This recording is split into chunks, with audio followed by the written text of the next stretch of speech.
All right, folks, here we are with Nate Heckenberger from the Daily Local and Chuck Nesley. We're just going to talk a little about the weekend, forecast a few things coming up for District 1 teams in the coming week with the state duels. We'll have two that go directly to Hershey, Boyertown and Council Rock South. And then we have two that will be wrestling this week, one going away, that being Downingtown West will be heading into District 3 territory and into Central Dauphin to wrestle against Central Dauphin Rams, and Owen J. Roberts on Monday will be hosting Archbishop Wood of District 12. So, now's our time to talk, have a little bit of fun, talk about what we saw. Nate, we'll refer to you. You're the Chessmont guru of the three of us here. How do you think? Tell me what you think of Ruston and Downingtown West performance this weekend. Yeah, I thought they proved that they belonged. I thought Ruston, battled pretty well last night, giving Boyertown a little scare, and then pushing Owen J to the brink. Just a couple too many holes for them to finish it. But Downingtown West coming through against Garnet Valley, I thought they wrestled not their best on Friday night against Methacton, and Methacton's a tough team, made them pay. But they wrestled really tough against Garnet Valley. Nick Lilly pushing Moreno to ultimate tiebreaker there, 3-2, and then Alex Murder getting a big decision over Sal Pizzuto. So that kind of set the tone. And then I think Downingtown West, got a couple wins late that were big, and it was a big win for them. That's their first trip to state. So yeah, we didn't get to see the West and Garnet Valley match. It was behind us as we were doing the O&J Methacton match, but that's all we heard was out of that big three of Pizzuto, Marino, and Politi there in a row. They didn't get anything like what they wanted or what they hoped to get because of Lilly, and you said Murta, and I haven't seen the box score yet, but I know that they did what they had to do there, and that was huge in them, taking them down. So yeah, I mean Garnet. There's like you said, those three. Garnet was +3 out of that. Politi had a decision on Gavin Hale, so I think Downingtown West would take that 10 out of 10 days if you could get that situation. Yep. And it's funny, and Chuck and I will Chuck will chime in. Like we did the the Methacton O&J match on Wednesday, and Methacton just didn't look very good. I'll be quite honest. But then they come back on Friday yesterday and just put it to Downingtown West. I mean, another close match, but they forfeited there at the end. That brought it to a 2-point match, and it was 1 point the first time. But the fact of the matter is, like, Methacton went out and took care of business, and then I was having seen Downingtown wrestle earlier in the year. I was kind of shocked that they looked a little off. But then you go to the next round, and Garnet Valley had beaten O&J soundly, and then O&J comes back, beats Ruston, and all these teams, it's all about matchups. O&J beats Methacton the second time, having won the toss and extending the lead that they had the first time.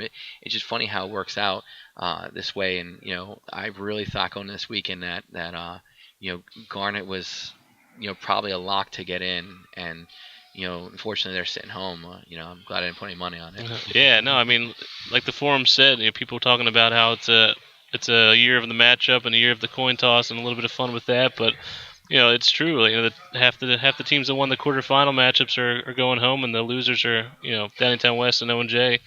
Rebound from that loss on Friday night, and they're headed to states. Sometimes it's a funny thing like that, and Garnet Valley's done such a good job with the pin this year, and they had a 5-0 lead. I think it was at 182, and I forget who the kid was, but Chase Melnick for Downingtown West, reverses him, get on top, and gets the pin, and that's a 12-point swing right there. And just funny stuff like that. Things just go a little bit different than you expected on paper, and things happen. So we know about the Zaff boys for Downingtown West. Give me one or two other kids that you're looking forward to watch wrestle into the postseason here for Downingtown.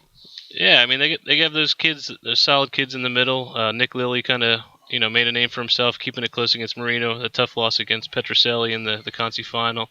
Alex Murda is a senior. He's kind of one of those kids under the radar that wrestles tough against everybody. It seems like he's always in it. So he had a tough one against Meredith, but he beat Pizzuto. Yep. So some of those kids, Gavin Hale, Max Hale, right there in the middle, and then going up, they have Gio Angelini and Joe Schaefer keep things close right there in the middle, and that freshman Chase Melnick, I think, is going to be a kid to kind of think about in the future. I don't know how well he'll do this year. He might not be at his weight where he wants to be for the postseason, but Yeah, they're just really solid. They don't have a ton of stars outside of the Zaff brothers, but they obviously proved that they can hold their own. So Yeah, I think all eight teams here proved they have pretty solid lineups. We saw some really good quality wrestling.